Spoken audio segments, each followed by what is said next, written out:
Hello and welcome to my new series of jazz piano tutorials on how to play solo without a bass player. This tutorial assumes that you know how to play basic jazz piano, meaning you comp with your left hand and you play melody lines in your right, like you would go.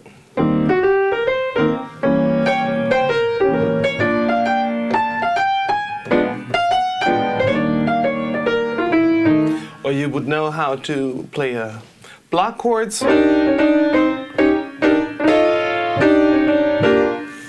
so forth. But you get cold feet once the bass player calls in sick. And this is what this tutorial is all about. We're trying to juggle three different things here.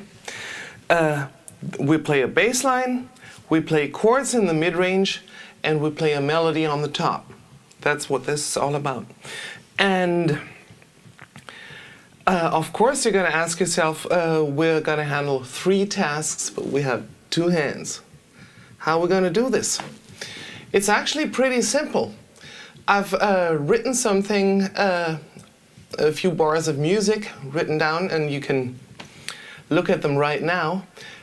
This would be just like a typical jazz piano improvisation or jazz improvisation, let's say from a trio, a horn player, a guitar, and a bass player. And you see the bass player is constantly busy playing his walking bass lines.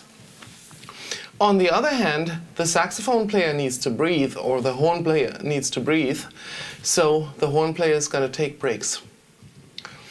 And also the guitar player or piano player doesn't play all the time unless they're a boogie-woogie player and they play like you've wound them up before. But usually a piano player would play a chord and then wait a bit, play the next few, and so forth. So it's pretty easy to handle both of these tasks with the right hand alone. So you have the left hand free to run the bass line. And this is what we're going to do for the next few lessons. We're going to walk a bass line in the left hand, and first of all we're just going to comp chords in the right hand and not play a melody. That comes in later. But first of all we want to get you comfortable how to play a bass line and play chords on the top. Now you'll be mostly used to playing chords either with two hands or just with your left hand as you play a melody.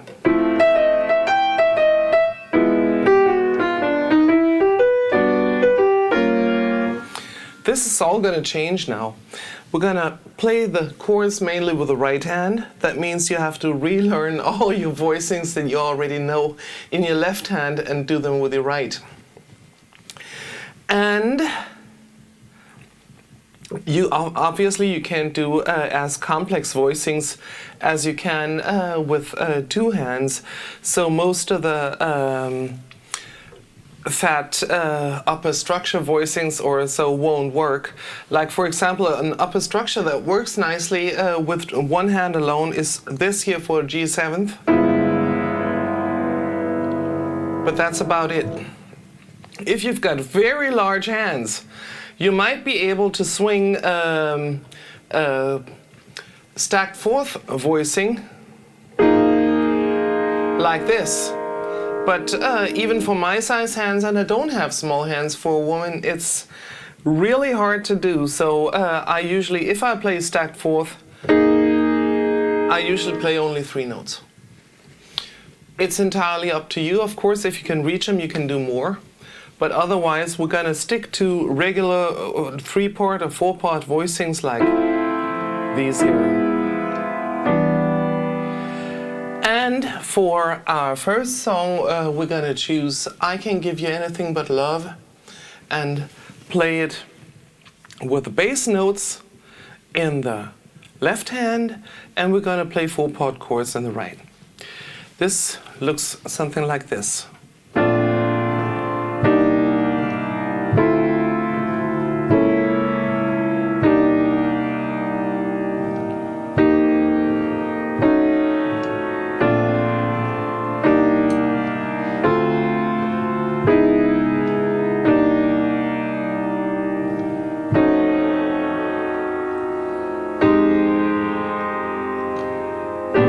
proper structure.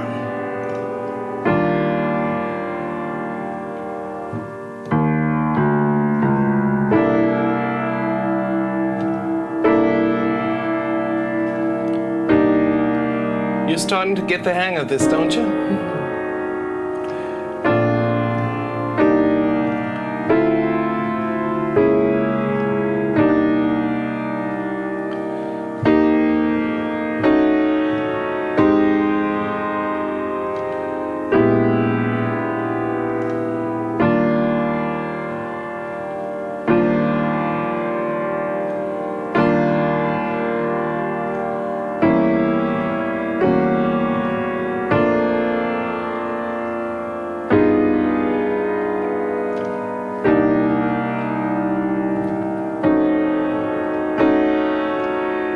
Simple enough.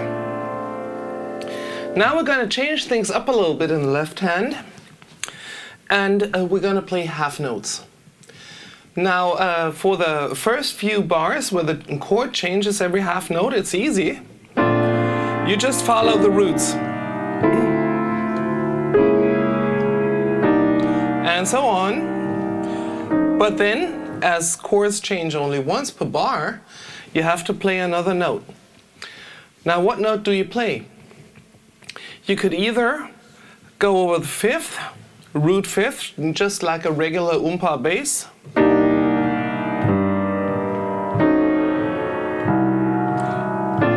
Chords changing every other bar, every half bar. Umpa.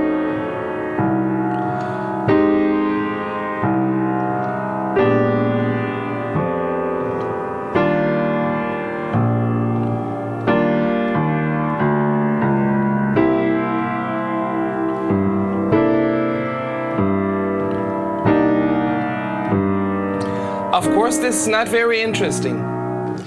So what can we do to make this more interesting? We can play leading tones by playing the third.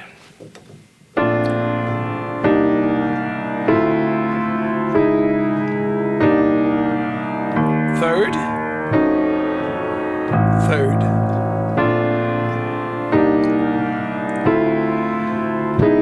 Also, the tritone works nicely.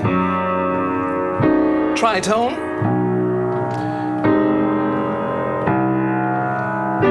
tritone,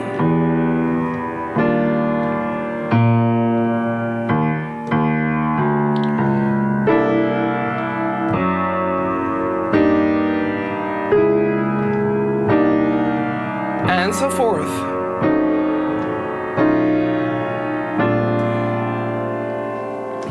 So now you have half notes in the left hand and you have the chords going in the right hand. The next thing you attempt to get your right hand independent from the left hand is you play the chords rhythmically and not hold them out. This sounds like that.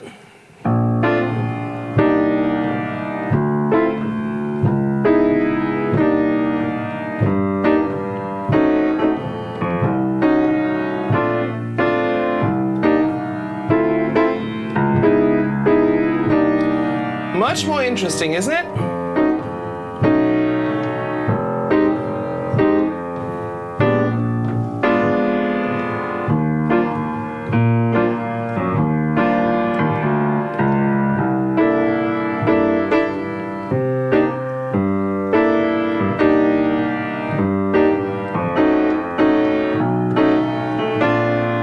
Of course, we can get this even more interesting if we embellish the bass line a little bit. Now what we could do, if we emulate a bass players usually take little rests between their notes. So you don't hold the note for the full half note, but leave a little bit of space in between, gives you more rhythmic impact, like so.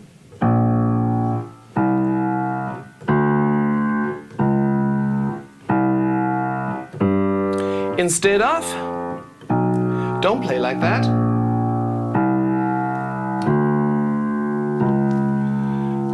That swings like a brick, doesn't it? And so forth.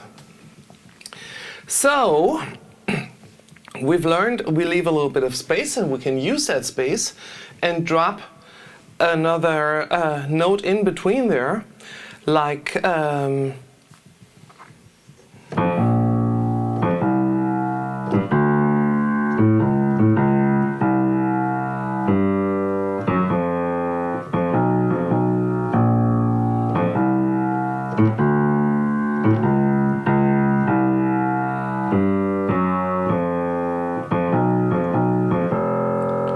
much more interesting, especially if you add rhythmic chords in there.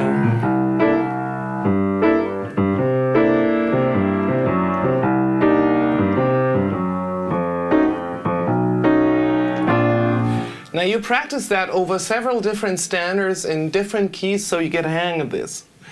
It requires a lot of practice to just get the hands independent enough to pull this off. But if you stay at it, you should be able to do this over the coming week. And next week we have another tutorial, and I'm going to show you how to walk quarter notes. But for now, let's stick to the half notes, and like as an aside to, or as a send-off, you can also use the half note bass lines to great advantage if you're playing bossa novas. Like if you say play desafinado, you could have play that with a half note bass line.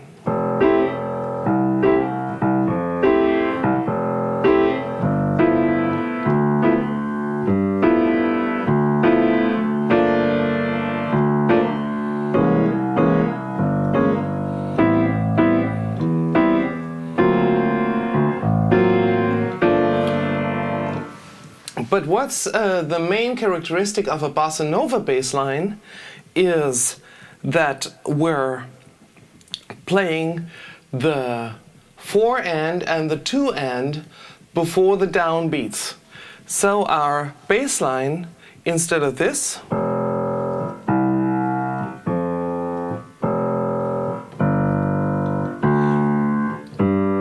becomes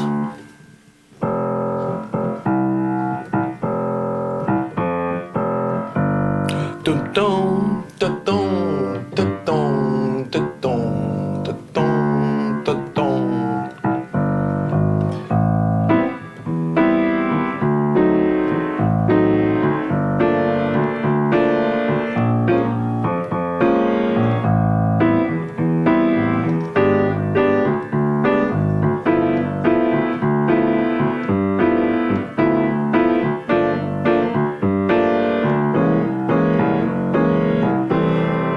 Now you can practice this too, play lots of different bossa novas, try this bass line and add the chords on top of it and be your own rhythm section. Don't worry at all about melody yet. We're going to get to that soon. So off to the piano and practice, and see you next week. Thank you. I'm Amy Protscher. I'll be delivering those lessons like once a week. And if you can't get enough of it, or if you want to ask me questions, you can also book an online lesson via Zoom or Skype with me, and we'll look at your particular challenges with solo piano playing. Thanks very much for listening. Happy practicing, and keep swinging.